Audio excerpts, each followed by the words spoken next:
My roommate tried to replace my dead dog to hurt me, so I had her arrested, but she returned one last time, determined to finish the job. Bear was never a service dog. He wasn't trained to alert or fetch or anything official. But when I locked myself in the bathroom after my dad's funeral, Bear pawed at the door until I let him in, then sat in my lap and didn't move for 2 hours. When I broke up with my college boyfriend and felt like the loneliest person alive, Bear climbed into bed with me and licked my tears like he was mopping up a mess. He wasn't just a dog, he was my lifeline, and Lacey ruined that. When I moved in with Lacey 6 months ago, I figured we'd clash. She just had that always has to be right vibe. Our disagreements started small. She used Bear's brush on her own hair because she couldn't find hers. She poured glittery bath soap into Bear's shampoo because dogs deserve spa days too. Then came the grass brownie. She fed him a brownie, then laughed when Bear puked on the floor. I should have moved out, but rent was cheap and Bear seemed okay after the vet visit. But then last week, Bear collapsed. The vet said it was sudden heart failure. Nothing I could have done. I cried for 2 days straight. I told Lacey I needed some space, that I'd be going to stay at a friend's for the weekend. When I came back Monday morning, she was crouched in the living room, squealing baby talk to a pit bull mix with wild eyes. "Surprise," she said. "Meet Bear 2.0. I wanted to help you move on. It's not healthy to dwell, so I rescued him." I stared at her. "You named him Bear? Isn't it cute?" She chirped. "Oh, and I found the collar. So sentimental." She meant Bear's collar, the one I was going to have mounted in a shadow box with his paw print. I walked past her into my room, but my door was already open. Turns out the pit bull had gotten into my room. My bed was torn up, my journals shredded. The stuffed fox Bear used to sleep with was destroyed. Bits of it lay scattered in tufts around the floor. I couldn't breathe. "Oops," Lacey said from the hall. "He has separation anxiety. You should have texted if you were coming late." I turned around slowly. "He destroyed everything." She crossed her arms. "You said you loved dogs. I figured you'd get it." That night, she complained that Bear 2.0 chewed her AirPods and demanded I pay for them. "You left them on the floor," I said. "He's your emotional baggage," she snapped. That's when I decided to get even. I called the landlord, asked what the pet deposit was. He sounded confused. "There's a dog in 3B? "Oh yeah," I said. "A pit mix. Not registered." Lacey came home to a notice taped to the door. "What is this?" she shrieked. "I guess you forgot to add your dog to the lease," I said. "Oops." She flipped. She threatened to have me evicted for hiding the dog first,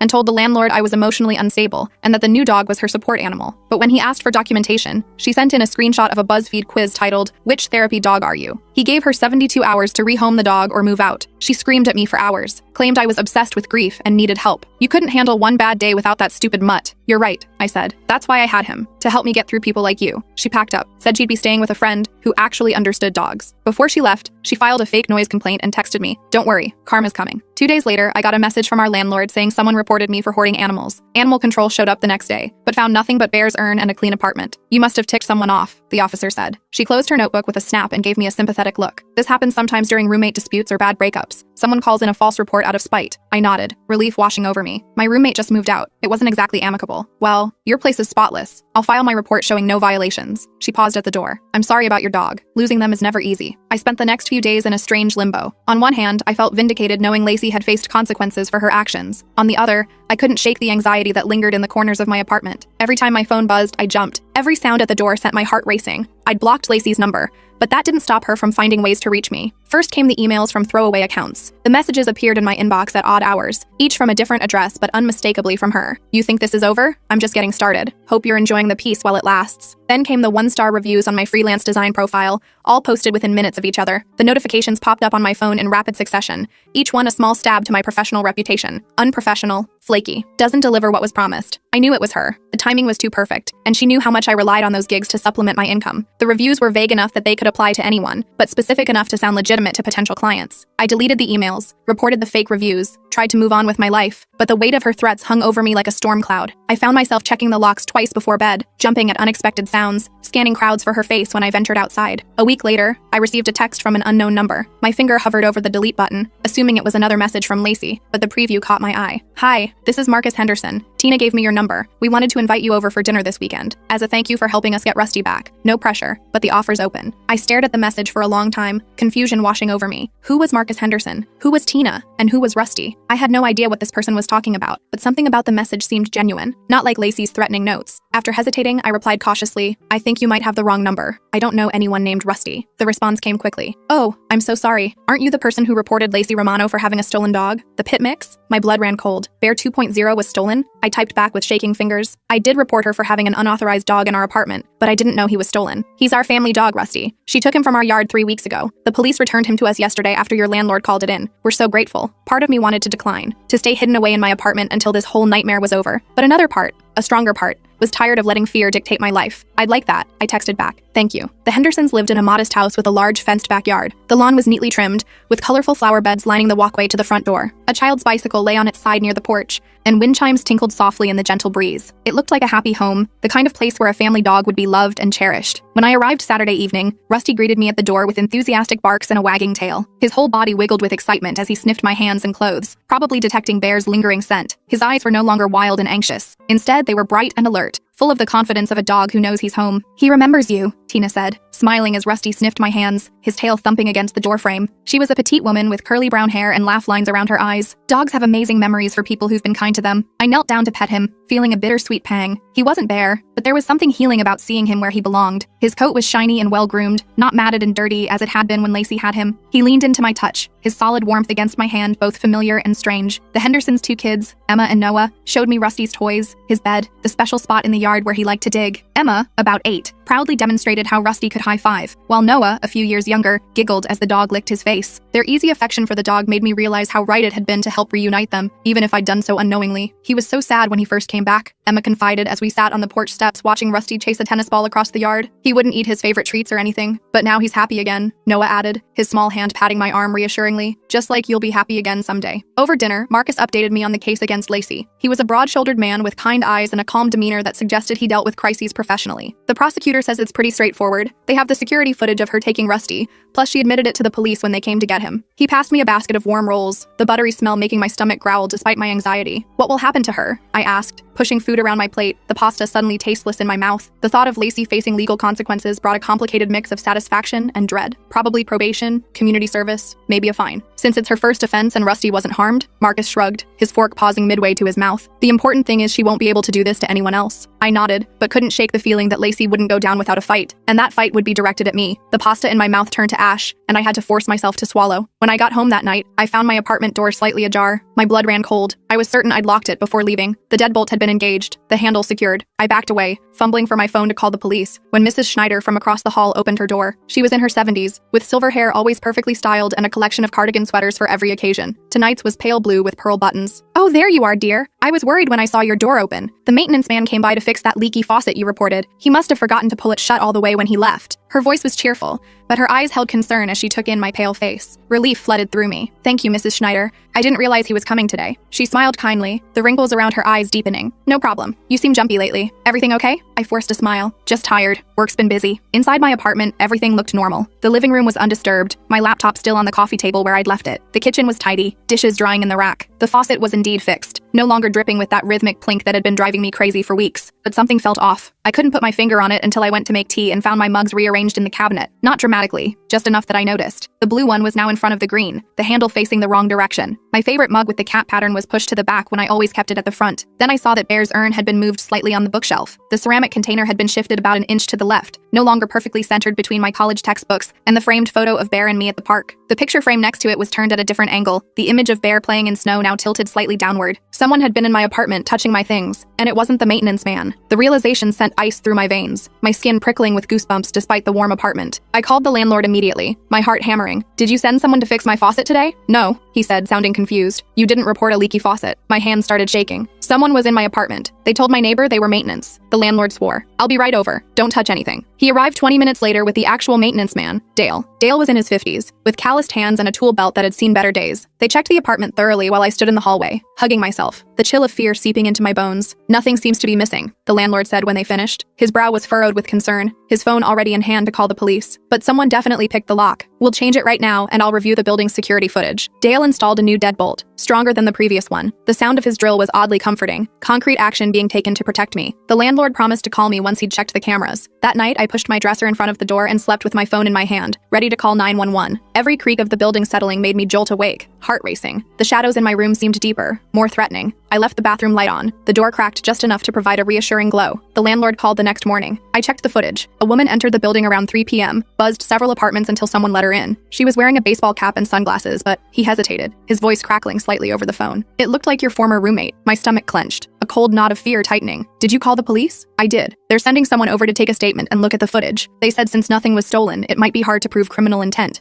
but the unauthorized entry is still illegal. I thanked him and hung up, then immediately called Marcus Henderson. My fingers trembled as I dialed, nearly missing the numbers. Lacey broke into my apartment yesterday, I said without preamble. The words tumbled out in a rush, my breath coming fast and shallow. What? His voice sharpened. Are you okay? Did she take anything? I'm fine. Nothing's missing, but she moved things around, like she wanted me to know she'd been here. I paced my small kitchen, one hand clutching the phone, the other wrapped around my middle as if holding myself together. Marcus was quiet for a moment. This could violate her bail conditions. You need to report this. The landlord already called the police. They're coming to take a statement. Good. Document everything. Take pictures of anything that was moved. And he paused, the silence heavy with unspoken concern. Maybe you should stay somewhere else for a while. The thought had already crossed my mind, but hearing someone else suggest it made it real, made it necessary rather than optional. The idea of leaving my home, of being driven out, filled me with both fear and anger. I don't want to let her drive me out of my own home. My voice cracked slightly, betraying the emotion behind my words. I understand, but safety first, right? His tone was gentle but firm, the voice of someone used to making difficult decisions. After we hung up, I stared at Bear's urn on the bookshelf. The ceramic container was simple but elegant, glazed in a deep blue that reminded me of his collar. The idea of leaving it behind made my chest ache, but carrying it around seemed impractical. I couldn't keep living in fear, jumping at shadows. I called my friend Julie, the one I'd stayed with after Bear died. She answered on the second ring, her voice immediately concerned when she heard mine. What's wrong? She asked, cutting through my attempt at casual conversation. I explained the situation, the break-in, the moved items, the police involvement. With each detail, her voice grew more alarmed. Come over now, she said immediately. Stay as long as you need. Bring Bear too. I packed a bag, carefully wrapped Bear's urn in a soft towel,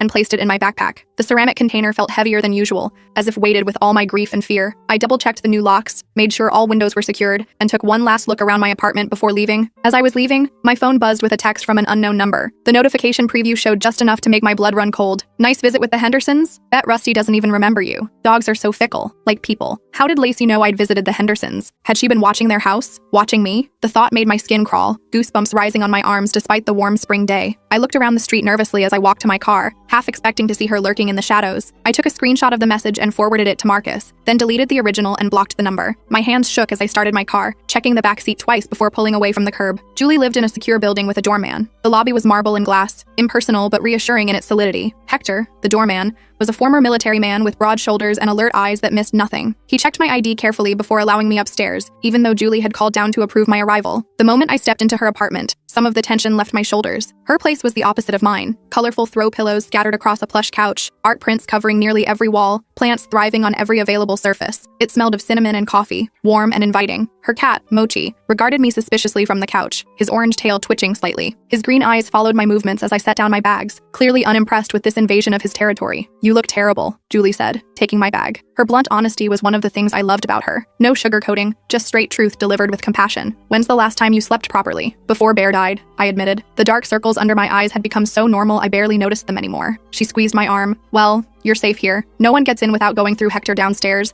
and he's ex-military and very serious about his job. I placed Bear's urn on the nightstand in Julie's guest room. The room was small but cozy, with a patchwork quilt on the bed and curtains that filtered the afternoon sunlight into a warm glow. Somehow, having him there made the unfamiliar space feel more like home. I ran my fingers over the smooth ceramic, whispering a quiet, "We're okay," before unpacking my clothes. That evening, Officer Ronan Davis came to take my statement about the break-in. He was young but thorough, asking detailed questions about my history with Lacey. His notebook filled with neat handwriting as I recounted everything from her taking Bear's brush to the devil's lettuce brownie incident to the theft of Rusty. And you're certain it was her? He asked, reviewing his notes. His pen tapped against the page rhythmically as he spoke. The building security footage shows someone matching her description, I said. And then I got this text. I showed him the screenshot, the words seeming even more threatening displayed on my phone screen. His expression darkened. This could constitute harassment. Combined with the unauthorized entry, we might have enough to bring her in for questioning. Will that help? I asked. My voice sounded small, even to my own ears. She'll just deny everything. Maybe. But it puts her on notice that we're watching. Sometimes that's enough to make people back off. He handed me his card, the edges crisp and professional. Call me directly if anything else happens. And document everything. After he left, Julie made us dinner and we watched mindless TV comedies until my eyelids grew heavy. The familiar rhythm of sitcom jokes and canned laughter provided a comforting background noise, drowning out my anxious thoughts. For the first time in days, I slept through the night, the combination of exhaustion and Julie's secure apartment finally allowing me to truly rest. The next morning, I woke to several missed calls from unknown numbers. No voicemails, no texts, just calls, all between 2 and 4 a.m. The timestamps glowed accusingly on my screen. 2:17, 2:43, 3:12, 3:47. I blocked each number, my momentary peace evaporating like morning dew under a harsh sun. She's escalating, Julie said when I showed her. Her normally cheerful face was serious as she scrolled through the call log. This is getting scary, I nodded, feeling hollow. I can't hide forever. I have to go back to work, to my apartment eventually. Not until they arrest her again, Julie insisted. She set a mug of coffee in front of me, the steam rising in fragrant curls. You can work remotely. I already told you. Stay as long as you need. I was grateful, but the situation felt unsustainable. I couldn't live in fear indefinitely, waiting for Lacey's next move. The constant vigilance was exhausting, draining me of energy I needed to heal from losing Bear. That afternoon, Tina Henderson called. Her voice was warm but concerned as it came through my phone speaker. Marcus told me what happened. I'm so sorry. This is all because you helped us. The genuine regret in her tone made my throat tighten unexpectedly. It's not your fault, I assured her. Lacey was unhinged long before this. Still, we feel responsible. Marcus has a friend who's a lawyer. He specializes in harassment cases, restraining orders, that sort of thing. He's willing to meet with you pro bono. I hesitated. A restraining order seemed like an escalation, but maybe that's what the situation required. The calls in the middle of the night, the break-in, the threatening texts, they were all building toward something worse. I could feel it. Thank you, I said finally. I'd appreciate that. The lawyer, Austin Tatum, met me at Julie's apartment the next day. He was older than I expected, with silver hair and kind eyes behind wire-rimmed glasses. His suit was perfectly tailored, his handshake firm but not aggressive. He listened attentively as I recounted my history with Lacey,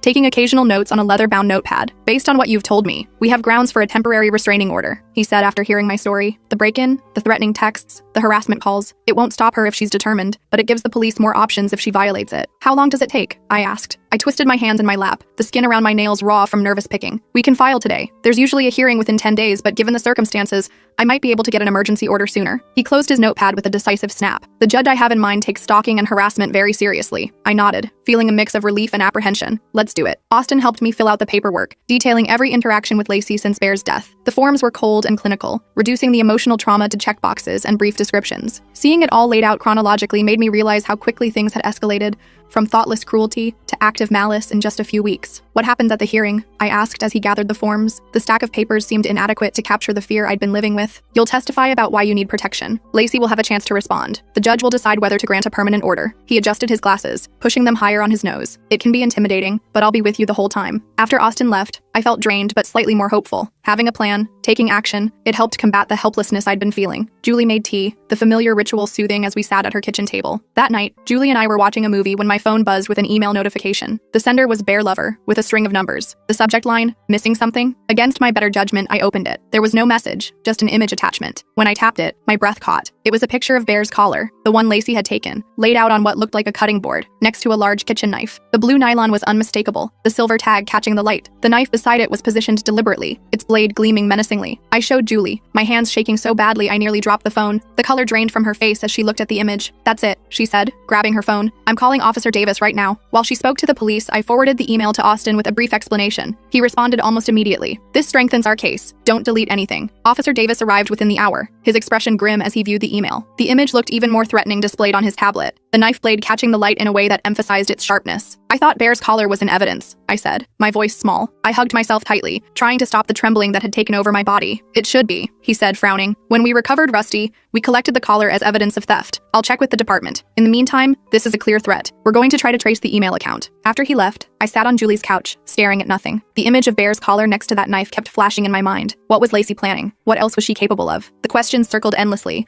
offering no answers, only increasing my anxiety. You should sleep, Julie said gently. She placed a soft blanket around my shoulders, the weight of it grounding. I'll stay up a while longer. I nodded, too exhausted to argue. In the guest room, I curled around Bear's urn as if I could protect him even now. The ceramic was cool against my cheek, a poor substitute for the warm, living dog who used to sleep beside me. I'm sorry, I whispered to the ceramic container. I'm so sorry I couldn't protect you before. The next morning, Austin called with news. His voice was brisk but satisfied as he delivered the update. The judge granted an emergency restraining order. Lacey can't come within 500 feet of you, your home, or your workplace. She can't contact you by any means. The legal terminology sounded reassuringly official, a shield of words and consequences. Relief washed over me. Thank you. The police will serve her today. The hearing for the permanent order is set for next week. He paused, his tone becoming more cautious. This is good news, but stay vigilant. These orders are only as effective as the person's willingness to obey them. I thanked him again and hung up, feeling a small weight lift from my shoulders. It wasn't a solution, but it was something. A legal acknowledgement that Lacey's behavior was unacceptable and dangerous. Officer Davis called an hour later. We've confirmed the collar is missing from evidence. We're investigating how it was removed and who had access. My stomach dropped. So it's really Bear's collar in the photo? It appears so. We're treating this very seriously now. Tampering with evidence is a felony. His voice was tight with professional anger. Someone in the department helped her, which means this goes beyond a personal vendetta. I closed my eyes, trying to process this new information. What should I do? Stay where you are for now. We're going to try to locate Ms. Romano for questioning, but they couldn't find her. Lacey had apparently left her friend Abigail's apartment the day before and hadn't returned. Her phone was off. Her social media accounts had gone quiet. It was as if she'd vanished, which somehow felt more threatening than her active harassment. Days passed. The restraining order was officially served by posting it at Abigail's address, since Lacey couldn't be found in person. I continued staying at Julie's, working remotely, venturing out only when necessary and always with Julie or another friend accompanying me. The constant vigilance was exhausting, but the alternative, being alone and vulnerable, was unthinkable. The hearing date for the permanent restraining order approached. Austin prepared me for what to expect, but warned me that if Lacey didn't show up, the judge might postpone. We'll argue against that, he assured me. Given the circumstances, her absence shouldn't delay your protection. The night before the hearing, I received another email from the Bear Lover account. This time, there was a message. See you in court tomorrow. Hope you're ready for what comes next. I forwarded it to Austin and Officer Davis, my hands trembling. The threat was vague but unmistakable. My imagination filled in the blanks with increasingly terrifying scenarios. We'll have extra security at the courthouse, Officer Davis promised when he called. She won't get near you. I barely slept that night, my mind racing with possibilities. What was Lacey planning? Would she actually show up? What would I say if I had to face her? The questions circled endlessly, offering no peace, no rest. The morning of the hearing, Julie insisted on coming with me for moral support. She laid out clothes for me, professional but comfortable, a navy blue blouse and gray slacks that made me look put together despite the dark circles under my eyes. She made breakfast, though I could barely eat. My stomach knotted with anxiety. Austin met us outside the courthouse, his expression serious. Remember, stick to the facts, he advised as we walked in. Don't let emotion overtake you, even if she tries to provoke you. The courthouse was busy, people rushing in all directions. Security was tight. We had to pass through metal detectors, have our bags searched. Officer Davis was waiting inside, along with another officer I didn't recognize. Both scanned the crowd constantly, alert for any sign of Lacey. No sign of her yet, Davis said, scanning the crowd. But we're watching all entrances. We made our way to the assigned courtroom and took seats near the front. Austin arranged his papers, occasionally glancing toward the door. Julie squeezed my hand reassuringly. The room smelled of furniture polish and anxiety, the wooden benches hard and uncomfortable beneath me. 10 minutes before the hearing was scheduled to start, the courtroom doors opened. I turned, expecting to see Lacey. Instead, it was Abigail Davis, Lacey's friend. She looked nervous, clutching her purse tightly as she scanned the room. Her hair was pulled back in a messy ponytail, her face pale and drawn with worry. When she spotted me, she hesitated, then walked over. Her steps were uncertain, her shoulders hunched as if expecting a blow. "Can I talk to you?" she asked, her voice barely above a whisper. Austin stood immediately, positioning himself between us. His posture was protective, his voice firm but controlled. "My client has a restraining order against Lacey Romano. If you're here on her behalf..." "I'm not," Abigail interrupted. "I'm here because I'm scared. For her and for everyone." Her voice trembled slightly, her knuckles white where she gripped her purse. Austin and I exchanged glances. He nodded slightly, giving permission while remaining alert. "What do you mean?" I asked. Abigail glanced around nervously, as if expecting Lacey to materialize from the crowd of strangers filling the courtroom. "Lacey's not coming today. She's not well. After they took the dog back, something broke in her. She kept talking about making things right, making people pay." She swallowed hard, her throat working visibly with the effort. "I found these in my apartment yesterday." She opened her purse and carefully removed a small plastic bag. Inside was Bear's collar, cut into pieces. The blue nylon had been sliced methodically, the silver tag separated from the fabric. My breath caught at the sight, a physical pain stabbing through my chest. Officer Davis stepped forward immediately, taking the bag. "Where did you get this?" he demanded. "From Lacey's room, after she left." Abigail's eyes filled with tears, mascara smudging slightly as she blinked rapidly. "There was more. Plans, notes about following you, about the courthouse today. I think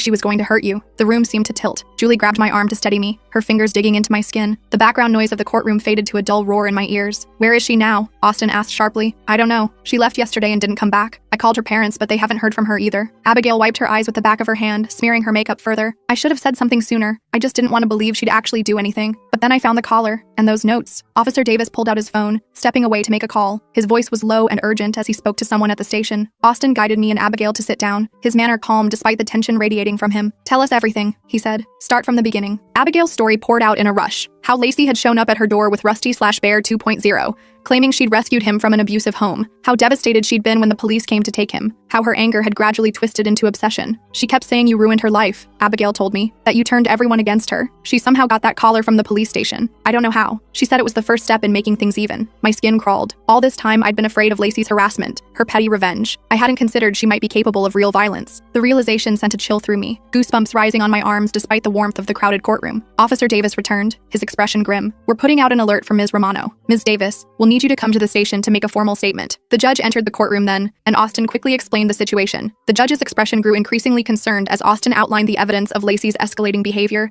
and the new information from Abigail. Given the new evidence and Lacey's absence, the judge granted the permanent restraining order immediately, setting it for the maximum duration allowed. As we left the courthouse, surrounded by police officers, I felt hollow rather than relieved. The restraining order seemed meaningless now. Lacey was out there somewhere, unhinged and fixated on revenge. The legal protection protection felt like paper armor against a very real threat. What happens now? I asked Officer Davis as we reached the parking lot. The spring sunshine felt incongruously bright given the darkness of the situation. We find her, he said simply. In the meantime, we'll have officers checking on your apartment regularly. You should continue staying with your friend for now. I nodded numbly. The pieces of Bear's collar, the memorial I'd planned, destroyed out of spite, symbolized everything Lacey had taken from me. My sense of safety, my peace of mind, my chance to properly grieve my dog. For the next 3 days, I barely left Julie's apartment. Every notification on my phone sent a jolt of adrenaline through my system. Every knock at the door made me freeze. Officer Davis called daily with updates, but they all amounted to the same thing. No sign of Lacey. We've got officers watching your apartment and patrolling this area, he assured me. Her face is circulating through every precinct. She can't stay hidden forever. But his words did little to ease the constant knot in my stomach. I kept thinking about Bear's collar, cut to pieces, the methodical cruelty of it. What kind of person does that? On the 4th day, Julie had to go into the office for an important meeting. I can cancel, she offered, hovering by the door with her laptop bag. Her expression was torn between professional obligation and concern for my safety. No, go, I insisted. I can't hide forever. Besides, Hector's downstairs and Officer Davis said they'd have someone driving by regularly. After she left, the apartment felt too quiet. Even Mochi had disappeared to whatever secret cat hiding spot he preferred during the day. I tried to work, but couldn't focus. Every creak in the building made me look up. The silence pressed in around me, making it hard to breathe. Around noon, my phone rang with an unknown number. My finger hovered over the decline button, but something made me answer. A gut feeling I couldn't explain. Hello? It's Abigail. Her voice was hushed, nervous. Lacey came back last night. My heart slammed against my ribs. Did you call the police? No, She seemed different, calmer. She apologized for everything, said she'd been having a breakdown but was better now. Abigail paused, a slight hesitation that raised my suspicions. I think she's been staying at her parents' place in Westbrook. Abigail, you need to call the police, right now. I was already moving toward the door, checking that it was locked, the deadbolt engaged. That's why I'm calling you first. She said she wants to apologize to you too. Make things right. Abigail's voice had an odd quality to it, a forced casualness that didn't match her usual speech patterns. I almost laughed. Make things right? After breaking into my apartment? Threatening me? Cutting up my dead dog's collar? I know how it sounds, Abigail said quickly, but she seemed sincere. She's been through a lot. We've all been through a lot. I snapped. That doesn't excuse what she did. There was a long pause. Too long. I could hear breathing on the other end of the line, but Abigail didn't respond. A terrible suspicion formed in my mind. She's sitting right next to you, isn't she? I asked. Another pause, then Lacey's voice. Clever girl. I ended the call immediately and dialed Officer Davis. When he didn't answer, I called 911, my hands shaking so badly I could barely hold the phone. My heart pounded in my ears, drowning out everything else. What's your emergency? The dispatcher asked. My name is... I started, then heard a knock at Julie's door. I froze, the words dying in my throat. Hello? What's your emergency? The dispatcher repeated. Another knock, more insistent this time. The sound echoed through the apartment, making me jump. Someone's at the door, I whispered. I have a restraining order against Lacey Romano. I think she's here. Stay on the line. I'm dispatching officers to your location now. Don't open the door. The dispatcher's voice was calm, but urgent, a lifeline through the phone. I crept to the peephole, phone still pressed to my ear. Through the distorted fisheye lens, I could see Hector, the doorman, standing in the hallway. Relief flooded through me. His familiar uniform and posture were instantly recognizable,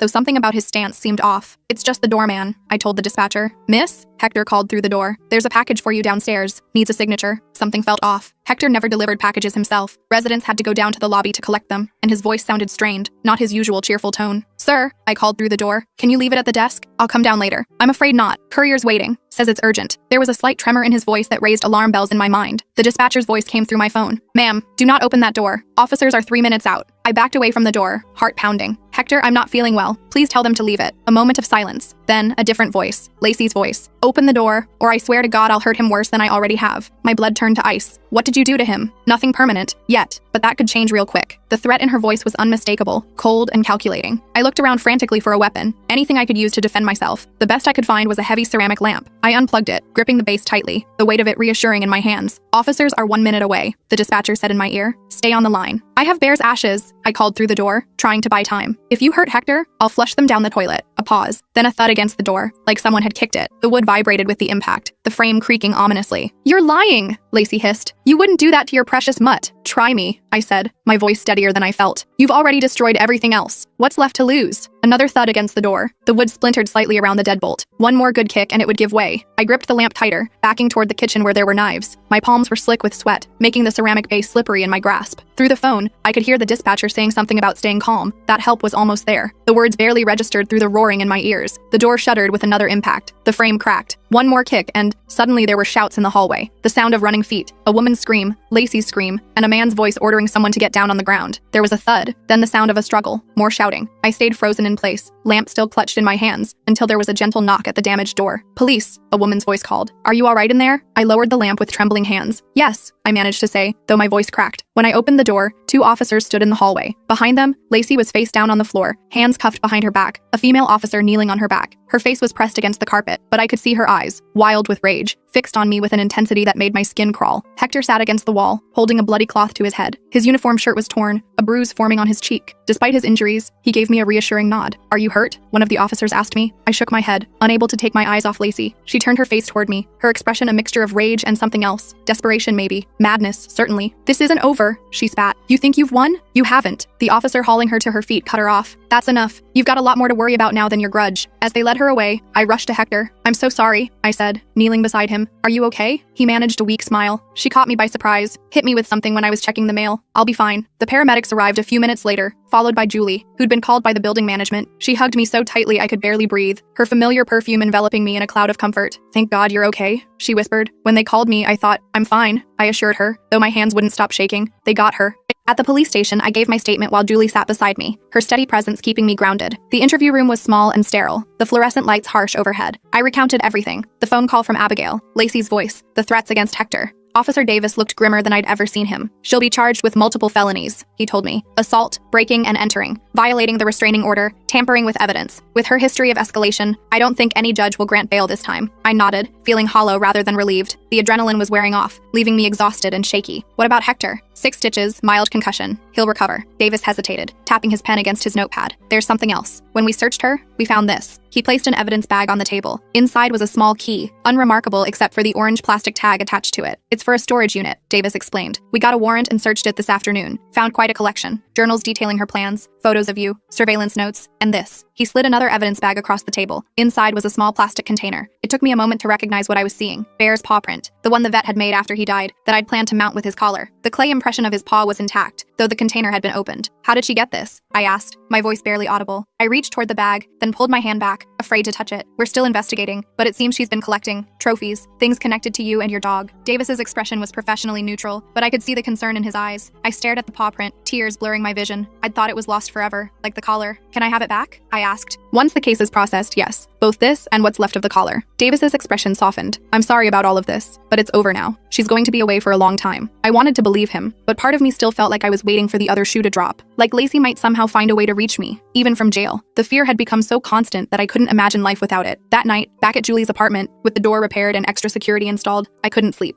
I kept replaying the day's events, imagining what might have happened if the police hadn't arrived when they did. The sound of Lacey's voice through the door kept echoing in my mind, cold and threatening. Julie found me at 3 a.m., sitting on the couch with Bear's urn in my lap. The living room was dark except for the soft glow of a single lamp, casting long shadows across the walls. "Nightmares?" she asked, settling beside me. She was wearing flannel pajamas with cartoon cats on them, her hair mussed from sleep. I nodded. I keep seeing her face, the way she looked at me. Julie wrapped an arm around my shoulders. "She can't hurt you anymore." I know. Logically, I know that, but I trailed off, unable to articulate the fear that still gripped me. "It'll take time," Julie said gently. "Trauma doesn't just disappear because the danger's gone." We sat in silence for a while, the weight of Bear's urn a comforting presence in my lap. Finally, I said what had been bothering me most. "I don't know how to move forward. Everything's been about survival for so long, about Lacey and what she might do next. I haven't even properly grieved for Bear." My voice caught on his name, the pain still fresh despite everything else that had happened. Julie squeezed my shoulder. "So start now." 2 weeks later, with Lacey denied bail and awaiting trial, I finally returned to my apartment. Julie offered to let me stay longer, but I needed to reclaim my space, my life. I needed to prove to myself that Lacey hadn't taken everything from me. The apartment felt different, emptier somehow, despite nothing being missing. The familiar furniture and decorations seemed like props on a stage rather than parts of a home. The silence was both welcome and oppressive after the constant activity at Julie's. I spent the first day deep cleaning, as if I could scrub away the memory of Lacey's intrusion. I washed every surface, vacuumed every corner, changed all the light bulbs to brighter ones that left no shadows. I rearranged furniture, bought new bedding, replaced the journals that Bear 2.0 had destroyed. The physical activity was therapeutic, giving me something concrete to focus on besides fear. Marcus and Tina Henderson invited me over for dinner again. Rusty greeted me like an old friend, his whole body wiggling with excitement as I knelt to pet him. His fur was soft under my hands, his tongue warm as he licked my wrist enthusiastically. "We've been thinking," Tina said as we sat in their backyard, watching Rusty chase squirrels. The evening was warm, the air fragrant with blooming flowers. "We'd like to make a donation to the animal shelter in Bear's name, maybe sponsor a senior dog adoption or something." The unexpected kindness brought tears to my eyes. "That would be amazing. Thank you. It's the least we can do." Marcus said. If you hadn't helped us find Rusty, I shook my head. I'm glad I did, despite everything that happened after. The police returned Bear's paw print and the pieces of his collar a month later. The collar was beyond repair, but I carefully arranged the fragments in a shadow box along with the paw print and a photo of Bear. I hung it on my living room wall, where I could see it every day. It wasn't the memorial I'd originally planned, but there was something fitting about its broken state, a reminder of what had been lost, but also preserved. Slowly, life began to feel normal again. I started working at my favorite coffee shop again, went out with friends, even considered dating. The nightmares became less frequent, though they never completely disappeared. Sometimes I'd still wake up in a cold sweat, certain I'd heard Lacey's voice or footsteps outside my door. Lacey's trial was scheduled for 6 months later. Austin warned me I'd likely have to testify, but assured me I'd be protected. I tried not to think about it, to focus on rebuilding my life instead. Each day without an incident, without a threat, was a small victory. One Saturday morning, I was walking through the park when I spotted a familiar figure, Diane, the animal control officer who'd come to my apartment after Lacey's false report. She was in civilian clothes, walking a small terrier on a red leash. She recognized me immediately. "Well, hello there. How are you doing?" Her smile was genuine, her eyes crinkling at the corners. "Better," I said, surprised by how true it felt. "Much better." We chatted for a few minutes. She told me about other false reports she'd investigated, how common they were in relationship disputes. The terrier sniffed my shoes curiously, tail wagging. "People use animals as weapons sometimes," she said sadly. "It's the worst part of my job." As we were about to part ways, she hesitated. "This might be inappropriate, but we just got a surrender at the shelter. Older dog, about 8. Owner died, family couldn't keep him. He reminds me a lot of the dog in the photos you showed me. Bear, right?" My heart skipped. "What kind of dog?" "Lab mix. Super gentle, good with everyone." She pulled out her phone, showed me a picture of a gray muzzled dog with soulful eyes. His coat was a rich chocolate brown, his expression dignified despite the shelter setting. No pressure at all, just thought I'd mention it. I stared at the photo, feeling something shift inside me. Not replacement, never that. Bear was irreplaceable, unique, but maybe continuation, a new chapter, a chance to give another dog the love I still had to offer. "What's his name?" I asked. "Buddy, but you know, names can be changed." She smiled, understanding in her eyes. I smiled, the first genuine smile I'd felt in months. "I'd like to meet him." The next day, I visited the shelter. The building was older, but clean and well-maintained. The sound of barking echoed through the concrete hallways, but it wasn't frantic or distressed, just dogs being dogs. A volunteer led me to a meet and greet room, then brought in Buddy. He was exactly as Diane had described, gentle, soulful, with a gray muzzle and calm demeanor that reminded me of Bear in his later years. His brown eyes were intelligent and watchful, taking in everything about me. When I sat on the floor of the meet and greet room, he immediately came and leaned against me, as if he knew exactly what I needed. I adopted him that afternoon. The paperwork was simple, the adoption fee reasonable. The shelter staff provided me with his medical history, food recommendations, and a new leash. They seemed genuinely happy to see him going to a good home. On the way home, we stopped at the pet store for supplies. Buddy sat patiently in the car while I ran in for the essentials: food, bowls, a bed, some toys. He showed interest in a plush squirrel, gently taking it from my hand when I offered it to him. As I was checking out, the cashier asked, "What's his name?" I looked down at the dog sitting patiently by my side. Not Bear, never Bear, but still a companion, still a new beginning. "Phoenix," I said. "His name is Phoenix." At home, Phoenix explored cautiously, sniffing every corner. His nails clicked softly on the hardwood floors as he investigated his new surroundings. When he came to Bear's shadow box on the wall, he sat and looked up at it for a long moment, as if paying respects. The coincidence gave me chills, but not the frightening kind, more like recognition, acknowledgement. I knelt beside him, running my hand over his soft head. "That was Bear," I told him. "He was very special, but you're special too." That night, Phoenix slept on the bed beside me, not quite touching, but close enough that I could feel his warmth. His breathing was steady and reassuring in the darkness. For the first time since Bear died, I slept through the night without nightmares. In the morning, I woke to find Phoenix had moved closer, his head resting against my leg. The weight was comforting, grounding, not replacing the space Bear had left, but creating his own. And somehow, that felt exactly right.